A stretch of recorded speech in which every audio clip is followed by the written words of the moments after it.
Basa mula sa mga gawa, Kapitulo 24.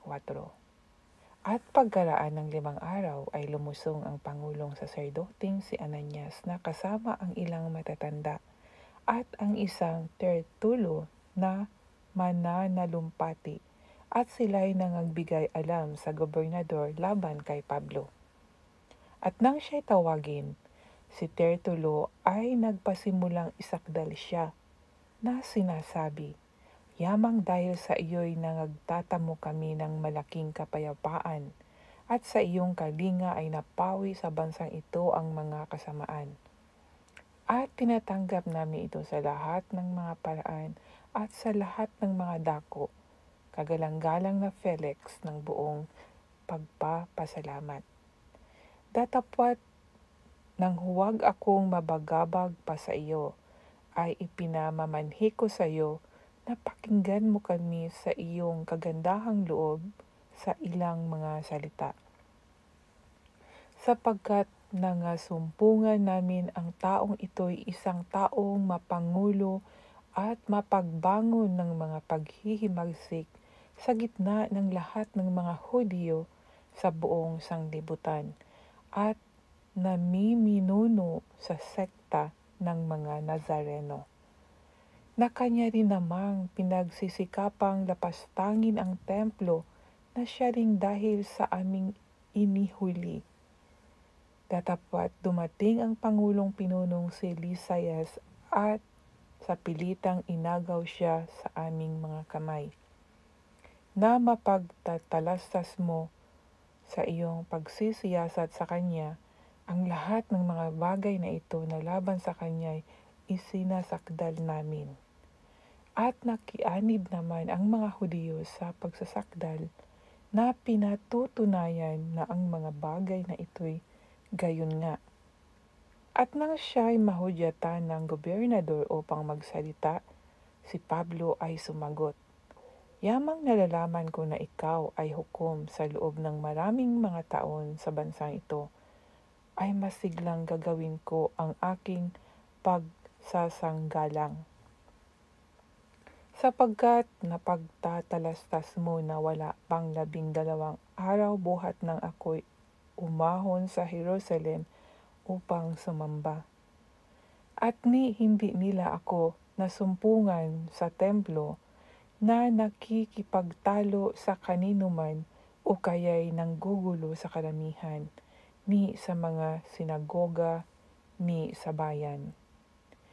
Ni hindi rin mapatutunayan nila sa iyo ang mga bagay na ngayoy kanilang isinasakdal laban sa akin.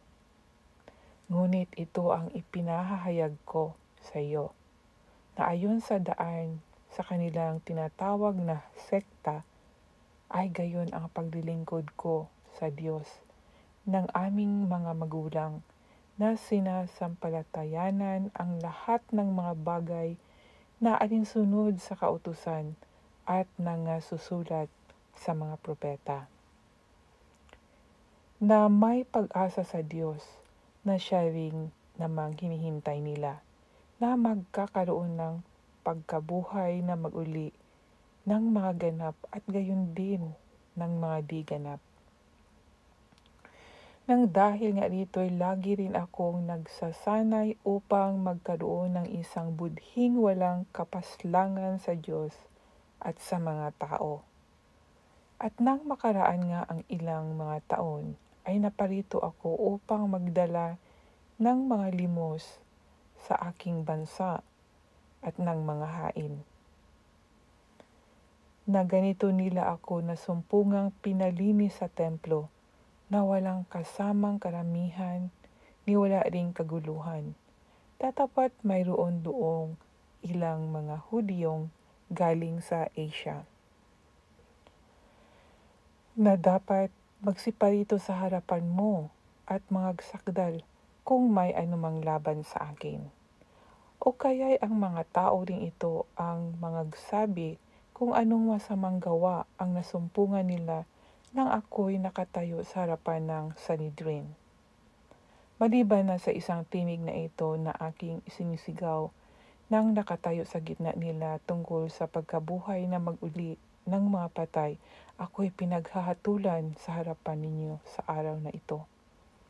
Datapwat si Felix na may lalong ganap ng pagkatalastas tungkol sa daan, ay ipinagpaliban sila na sinasabi, paglusong ni Lysias na Pangulong Kapitan, ay pasisiyahan ko ang inyong usap. At iniutos niya sa senturyon na siya'y tanuran at siya'y pagbigyang loob at huwag ipagbawal sa kanino mang mga kaibigan niya na siya'y paglingkuran. Datapwat ng makaraan ng ilang mga araw, si Felix ay dumating na kasama si Drusilla na kaniyang asawa na isang Hudiya, at ipinatawag si Pablo at siya ay pinakinggan tungkol sa pananampalataya kay Kristo Jesus. At samantalang siya ay nagsasalaysay tungkol sa katuwiran at sa sariling pagpipigil at sa paghukom na darating, ay nangilabot si Felix at sumagot, "Ngayoy humayo ka at pagkakaroon ko ng kaukulang panahon ay ipapatawag kita." Kaniyang inasahan din naman na siya bibigyan ni Pablo ng salapi, kaya naman lalong madalas na ipinatatawag siya at sa kanya ay nakikipag-usap. Datapwat ng maganap ang 2 taon, si Felix ay hinalinhan ni Porcio Festo, at sa pagkaibig ni Felix na siya'y kadugdan ng mga Hudiyo, ay pinabayaan sa mga tanikala si Pablo. Ito po ang basa mula po sa Aklat ng Mga Gawa, Kapitulo 24, mula 1 hanggang 27. Na sana po ay meron po tayong nauunawaan. God bless po sa inyong lahat.